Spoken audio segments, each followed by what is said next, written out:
Humans have been fighting with other humans since the beginning of time, and while we've gotten pretty good at offing each other in very creative ways, we didn't start off with bullets. So here are 7 insane ancient weapons that were actually used in combat.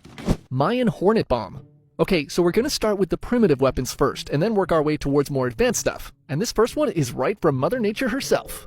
The Mayan hornet bomb was essentially exactly what it sounds like. It was a primitive bomb that contained a swarm of angry hornets that, when released, would viciously sting whoever was near them.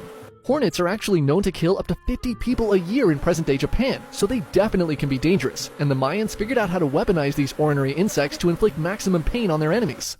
You may be now wondering, what's the difference between a bee and a hornet anyway? Aren't bees our friends, pollinating flowers and stuff? Well, size for one thing. Hornets are bigger, and unlike bees who are pretty much vegan, hornets like to eat meat. But probably the biggest difference when it comes to being used as a weapon, bees can only go on kamikaze missions and die when they sting something. Hornets, on the other hand, can shank you with their venom-filled stinger as many times as they want. Now, you can't just pick up a hornet's nest and hold it until you're ready to use it without expecting to become a casualty of war yourself. So the Mayans not only had to figure out how to collect the hornets, but also how to keep them alive and store them safely so they could be used in battle. They would carefully transfer the hornets from their nest to clay pots or gourds using smoke, and then seal them in with wax or clay, leaving holes so the bugs could breathe. When the time for war came, the Mayan warriors would carry these pots and gourds into battle, and right before they would use them, they would shake the bombs to get the hornets really pissed off.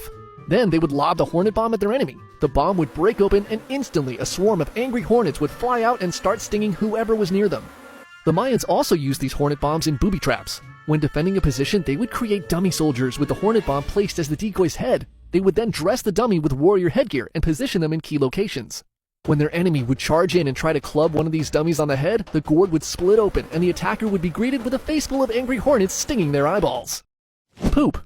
Poop is gross, and I don't think anyone likes being around it. Human waste is something your body is trying to get rid of, and for good reason. Not only does it smell, it's filled with all sorts of bacteria that can make you very sick. So of course, humans figured out how to use their doo-doo as a primitive bioweapon. Now, you're probably thinking of cavemen slinging shit at each other like monkeys, right? Come on, we're more evolved than that. We can do better.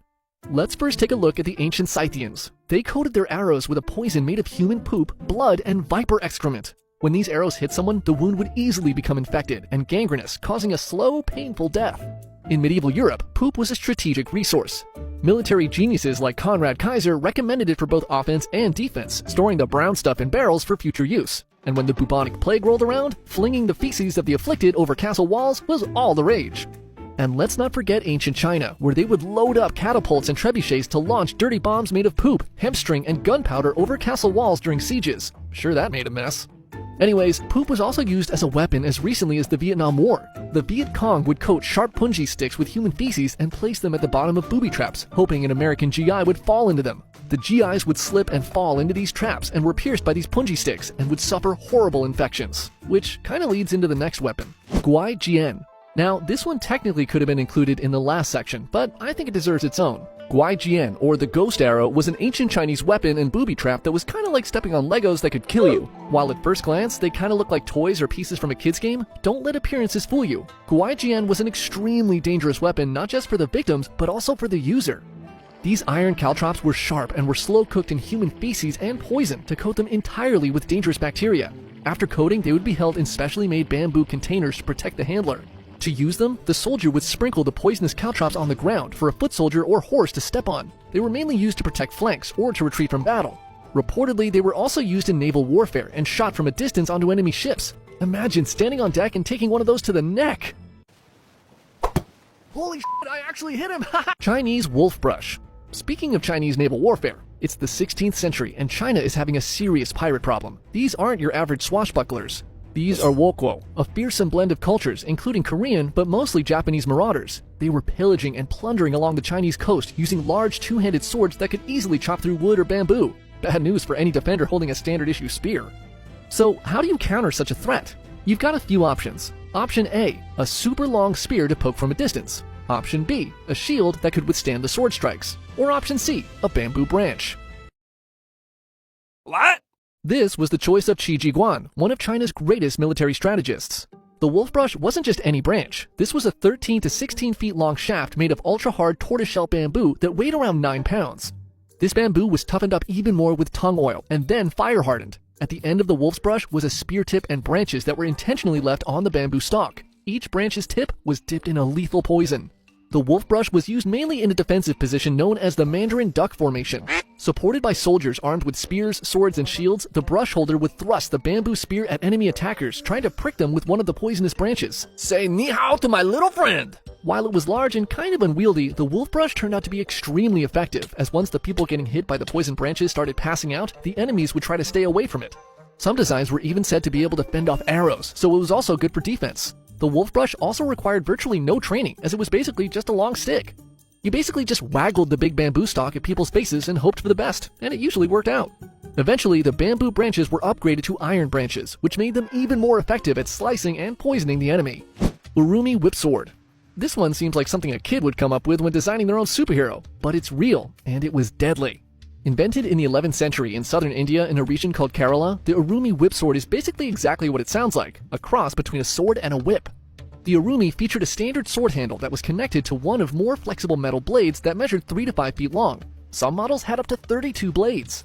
The Urumi was used differently than a standard sword. Instead of trying to chop someone's head or arm off with one blow, the user would instead swing the blades around like a whip, trying to slice chunks from their enemy.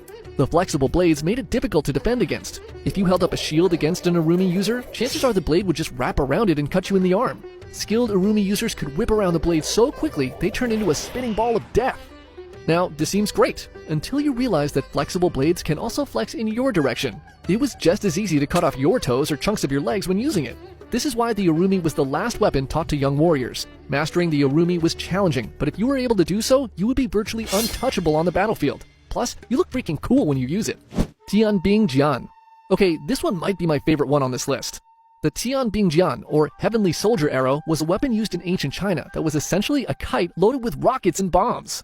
The Tianbing Jian was a huge war kite that measured around 9 feet by 4 feet, made of straw and wood. It would be loaded with a rocket pod that contained 100 rocket arrows and a few dozen bombs. The rocket arrows were essentially normal arrows with a bottle rocket strapped to it. When lit, they would fly toward their target at insane speeds. This war kite was mainly used in night raids. A long, slow-burning fuse connected to the rocket pod was lit, and the kite flyer would fly the Tianbing Jian into an enemy fort or behind enemy lines. The goal was to get the kite in position near the sleeping enemy before the fuse reached the rocket pod. Because the kite was flown at night using nothing but the wind, it was silent and could enter into enemy territory completely undetected. The Chinese were the ones who discovered gunpowder, so these war kites were essentially the first bombing raids in human history.